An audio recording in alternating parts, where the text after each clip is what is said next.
Well, welcome to a special edition of Spokane Talks, and I'm pleased to welcome Dr. Raul Garcia, running for governor of the state of Washington.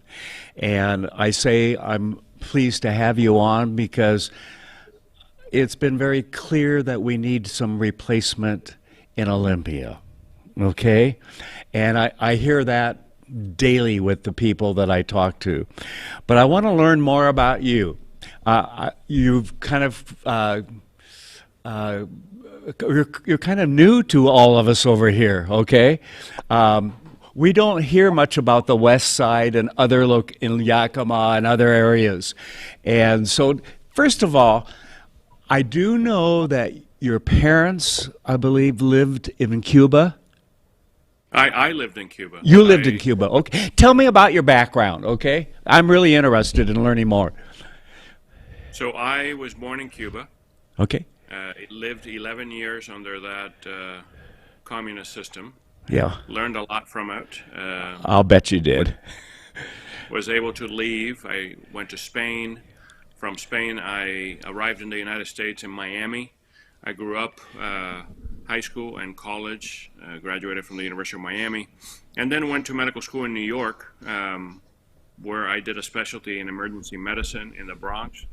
Prior to running for office here, my claim to fame was a mini-series called Bronx 911, Life in the ER, a reality TV show that they filmed when I was a doctor in the Bronx. And I was recruited to come here to Yakima and help start the first medical school in 60 years. And we accomplished that in 2008. I was one of the original deans to the university that now is very successful and doing what we intended it to do, keep doctors here in Central Washington. So yes, we moved here, and I fell in love with Washington. As a matter of fact, I had another opportunity to go elsewhere, and I said no. I love the Pacific Northwest. Remarried and married a Washingtonian-grown gal that. Best thing in the world, and we have a family of 5 children, one of them being an exchange student.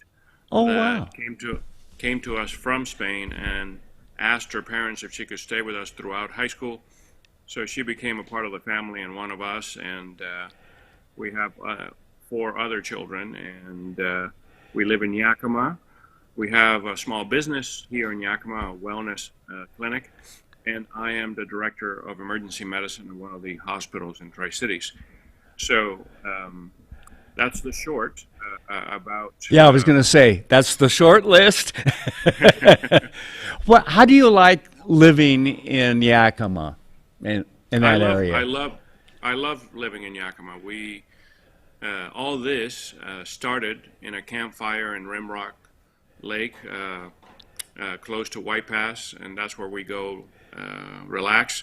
And I was venting to my wife about the things that I disagreed with, and she said, "Why don't you put your gut where your mouth is?" She pointed back to you, didn't she? Yeah. They tend to do that sometimes, don't they? And you listen to her. So you're Absolutely. Obviously a good husband. The number one rule is we listen to our spouses, right? Yeah. Absolutely. Yeah. They know us better than we know ourselves. Oh, yes. Unfortunately, yes. That's so true. That's so true. So you're sitting at the campfire. You're complaining about things that could be much better for all of us. What really urged you to take the plunge? Because that really takes a lot of time to do what you're doing now. I mean, you've got several pans in the fire, if you will. What I'm getting a echo. That's why it confuses me a little bit. The importance of running for governor, which means, of course, you'll have to move for 4 to 8 years to the other side of the state. But what is the real driving force? What things do you want to change? Well, I started seeing things being in the COVID front lines that I didn't appreciate.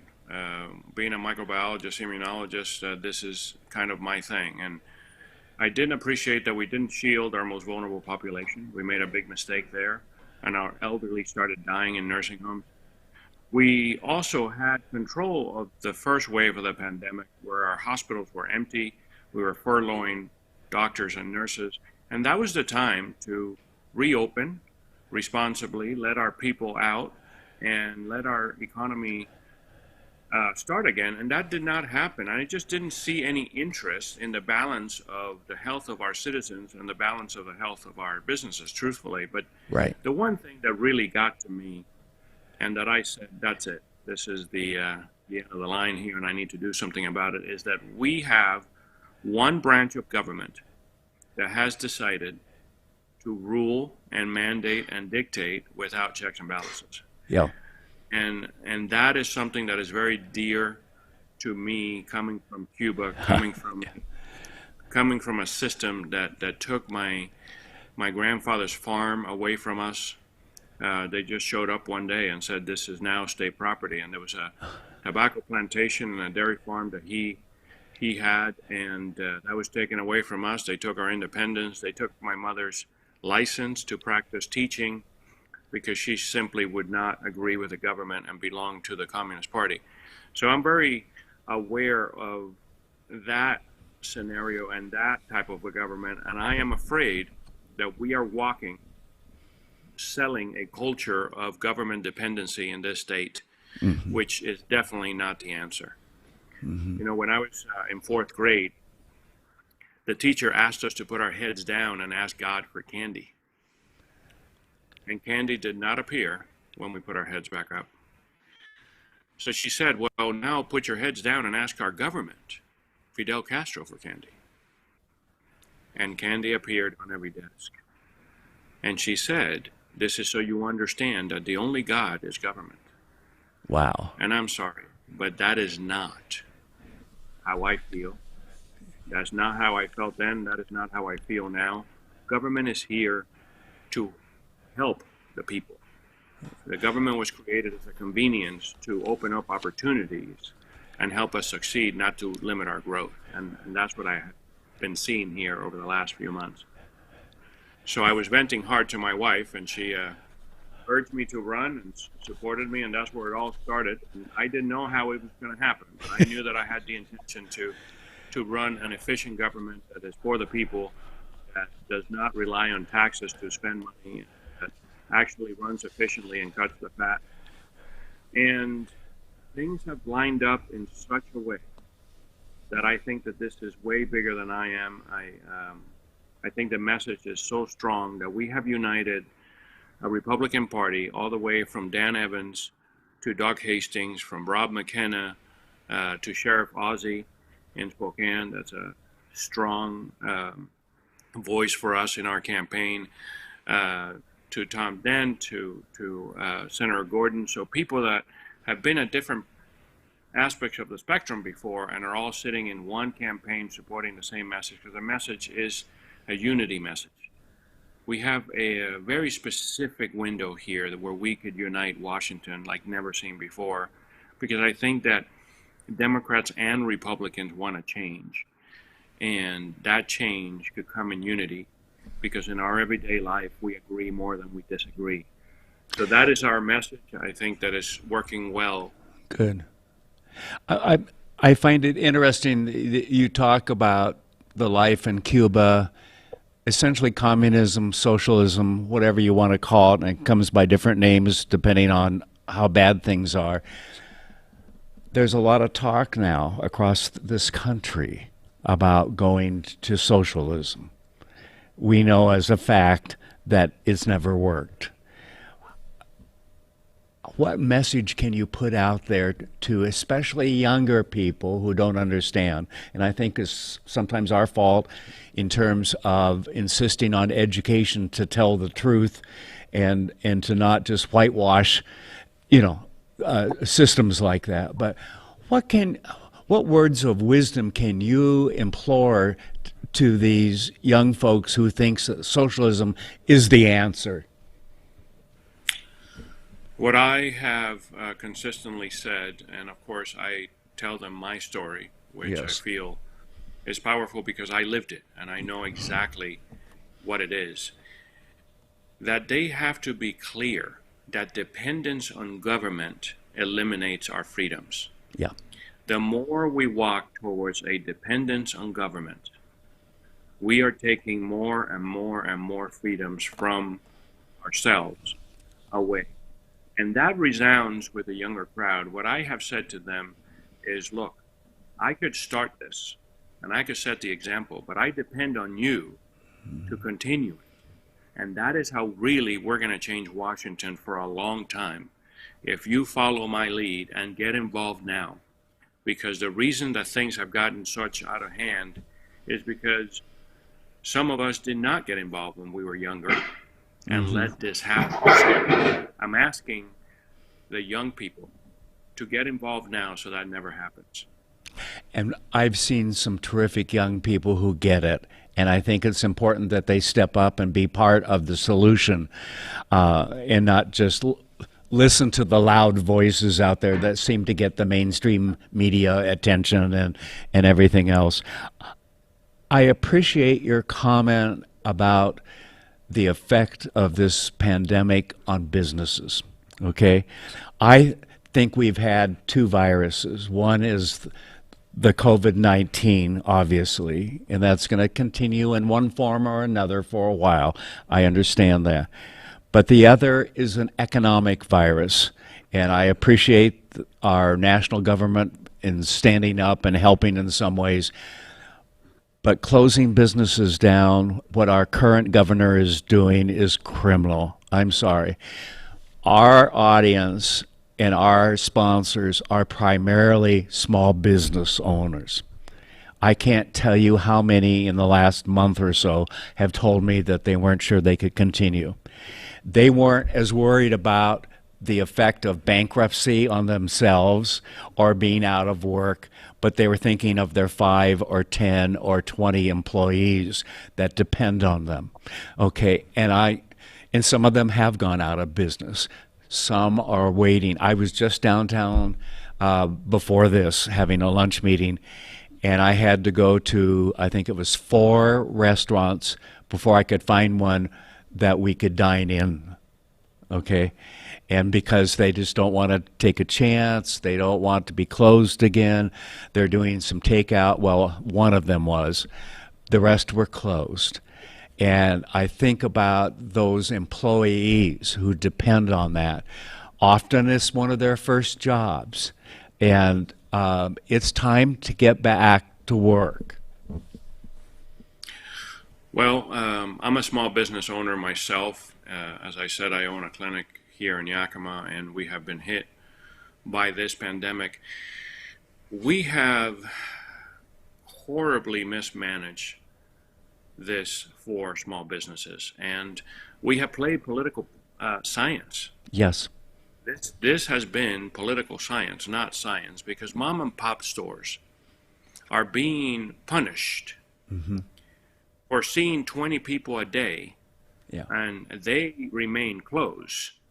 While the big box stores are open. Yes. Yeah. That see 5,000 people. That is not okay. And financially, the bigger stores can weather it easier. They have the capital, they have access to the capital, and so forth. Absolutely. Yeah. Absolutely. The people that are getting the short end of the stick here are the small businesses that have now had to close their American dream to work for someone else's American dream. And you hit on a very good point, which no one talks about. It's not about the owners of the business alone. It's about all the employees, about all those employees in those small businesses that have lost their job. And now, to make matters worse, some of them unemployed are not getting a check because we were hacked and they robbed us of $600 million.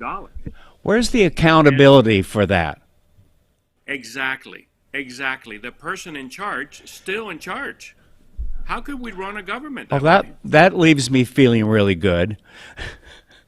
I mean, come on. Wouldn't you fire somebody that worked for you that had that percentage of a loss? I would. I think that all our business listeners would fire people for way less than $600 million. Yeah. Yeah.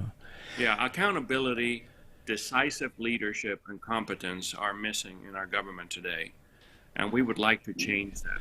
Right now, change is not necessary, change is required. Yeah. As you talk to people, because I know you're out talking to people, whether it be on Zoom or in small group meetings and so forth, what do you hear the most from folks? We need change. We need that office to change to someone that is actually competent, that holds the government accountable, that has decisive leadership so things like Seattle don't happen. Because I'm sorry, we have a right to protest, but we don't have a right to be a criminal. We have the right for peaceful protest, right? Right. Not Right. to destroy property. And I'm getting tired of some of the national media talking about, well, so-and-so said it's just property. No, that's somebody's livelihood. That affects families, that affects others.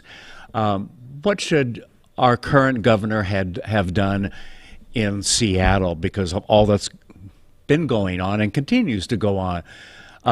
What would you suggest he do starting tonight? Well, decisive leadership. Decisive leadership. When Congressman Reichert was a sheriff, in the same situation with, similar situation with the WTO, he said, you betcha that you're going to go to jail if you commit a crime. And he put people in jail. You cannot come as the leader of this state out and say that, first, you're unaware that someone took a piece of the United States and made it their own. That is not okay. And second, that you are proud that you didn't make any arrests. We had criminal acts happening all over the place. How could you not make arrests? Law and order has to be one of the most important things for our citizens. The citizens depend on the government for safety, for education, for roads to go places, and for the opportunity to have a decent job so they can provide for their family. And if we provide those four things, we will be a much more successful government to begin with than what we have now. Those essential four things. And safety is number one, and we have not provided that. Absolutely. People do not feel safe. Yeah. What will be your top priorities between August, 4th, and November 3rd? What will you be doing to get the word out if you're selected to be the candidate that will probably run against Jay Inslee? And I say that only because he doesn't have the competition, if you will. And I think that's kind of a foregone conclusion that it'll be hopefully a Republican against Inslee. What are some of the things that we can expect to see you talking about and moving forward on? Well, you could expect me to do a very hard job at lifting all the other Republican candidates. I would like to make sure that we have more numbers in Olympia and more of a voice. So a priority will be to lift all the other Republican candidates. The other priorities, which is staring us right in the face, is how to get our kids back to school. Yes. And I'm going to be very, very boisterous about it and set a plan that is responsible, yet that pushes us forward and not detains us as we are right now. And the final thing is to make sure that we have a comprehensive plan for this pandemic. My goal is to visit every single hospital from August 5th to November 3rd to make sure that we have a plan for November when the flu season hits. And COVID has not yet gone away, and now we have double the problem. We need a contingency plan and plans in place. So I am going to go throughout the state and visit every hospital and make sure that we have those. Those things are a priority for August to November. Well, you certainly bring a very unique perspective, number one. I love the fact of your growing up in Cuba because you know what we're up against and what could happen in this country. And I hope part of what you do is to really share that story, okay? Because I can't. I wasn't born there. I was born in Southern California, okay? And so I don't have that story to tell. And I can talk about history that a lot of our young people don't understand. I remember the Cuban Missile Crisis and all of the other things, but that's old Kent at age 74 talking about that versus you that has lived it, okay? And so help tell that story because it comes from your life. And let's get also a hold of our education systems. I think we've ignored higher education, and I'm to blame too for the last 5 or 10 or 15 years of talking about you've got to go to college, you've got to get your 4-year degree. And now what's happening? We can't build homes that we need to build. There are trades out there that, but get the additional education one way or the other. And frankly, you can drive your kids and grandkids past a house and say, I helped build that, And I think we need to promote that, further education, but we also need to go back to K through 12 and take a strong look at history and economics. The largest group, I'm preaching to the crowd, right? The largest group of Black Lives Matter right now are K through 12 educators. That worries me, okay? Black Lives Matter, as far as I'm concerned, I understand why they said what they did and the protests and so forth, but it's been hijacked. It's been hijacked by a radical group. It's not the Black Lives Matter that happened after that awful incident a month or two ago, okay? And I think we need to be looking at our education system, unfortunately, and you know this probably as much as I do. K through 12 elections, the school boards, that's down the list. Somebody checks off a name because they've heard it and that's it. They never really do the research. What can be more important than educating our kids? Oh, absolutely. I think that education is the building block of any community. Yeah. And we have gone away from civics and history. We need to put that back into the curriculum so we don't have people tearing down statues that they don't even know what that person did. Yeah. We need a more robust primary school years because these students are going to compete with the Chinese and the Indians and the Europeans, and we need to prepare them. We need mental health to be involved in education so children know how to cope with things. Today, a lot of kids don't know how to cope with anything. Good point. And as you said, in high school, unfortunately or fortunately, not all the kids go to college. So why don't we have running start programs in high school for trade and tech schools, apprentice program for construction and other honorable jobs, that when that kid finishes 12th grade and doesn't go to college, they have actually a job to go to and go on. I think that is a very logical plan. Because we know a lot of folks who are kind of trying to kids, young people, who are trying to figure out what to do, will graduate if they graduate from high school, and then they kind of sit around for a while. And then it's almost not, but it's almost too late to then get into something. And we need to keep them motivated so they can walk out and help build a home, help build a business office, a school, and other things. So, yeah. So how will you work with our education system? I know it's a different department and so forth, and it's elected, but it needs some attention. We need to get rid of all the bureaucracy that we have created and give the power back to the teachers and the classrooms. And I will make that very clear to the superintendents. This is the agenda. This is the agenda that we must follow because, of course, they want the help from the state, and we will provide the help. Right. But we need to get rid of this bureaucracy that we have created. Our budget largely is education. But if you look at it, most of it is salaries to administrators and bureaucracy that money could be coming down to the kids. So we're going to change the outlook of that, and certainly one of the priorities for us, I've already talked about mental health. Mental health is certainly a focus because mental health is not only a problem, but a cause of other problems such as the homelessness. If we focus on mental health and drug addiction programs, we will get rid of this homeless problem in a large volume.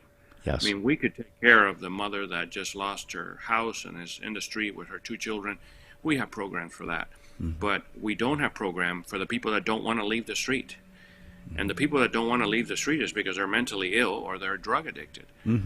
So those we need to deal with and provide a solution. I'm big on solutions. I think that we should all sit at the table and find solutions regardless of how much we disagree. I think for too long, the left and right have been very boisterous at the polar ends and posture. Yep. And the solution is in the middle. At the table discussing. Yeah. All right. We're just about out of time, and I know you have another meeting and so forth on Zoom, I believe. Welcome to today, right? Yes. A lot of people have learned how to use Zoom now in the last couple months. I'm going to give you a minute or two just for closing thoughts to talk to the people here in Spokane. Well, to the people of Spokane, we're very excited about this campaign. Sheriff Ozzie said it best. He said this is the most important primary in Washington state history. He supports our campaign because he believes that we can lift all the other candidates and that we can really win in November. I think that we're going to win big in November because our message is so strong. I just voted myself. I went and took a picture of my ballot going into the box. It was exciting. I think we are excited. We're going to win this primary. We're going to send this message forward. We're going to unite this state. And we're going to see things that have not been seen for a very long time. So I invite you to check our website, drgarcia4governor.com, to join our movement. This morning I was in a John Carlson show, and he said, you know, this movement is the fastest growing of any candidate. And I think that was key. So thank you very much for your time. I know that people, it is not their first priority to go sit and watch a candidate for political office, but it's important. It's our future, okay? And I always say it's not for my kids anymore because they're 40 and over, but it's for my grandkids. That's what I worry about the most. And so thank you for listening to your wife at the campfire and moving us forward here in this beautiful state of Washington in 2020. Thank you for appearing today. Thank you, Kent. Really appreciate it. All right, you have a good day. Dr. Raul Garcia, running as a Republican for governor of the state of Washington. Thanks for watching.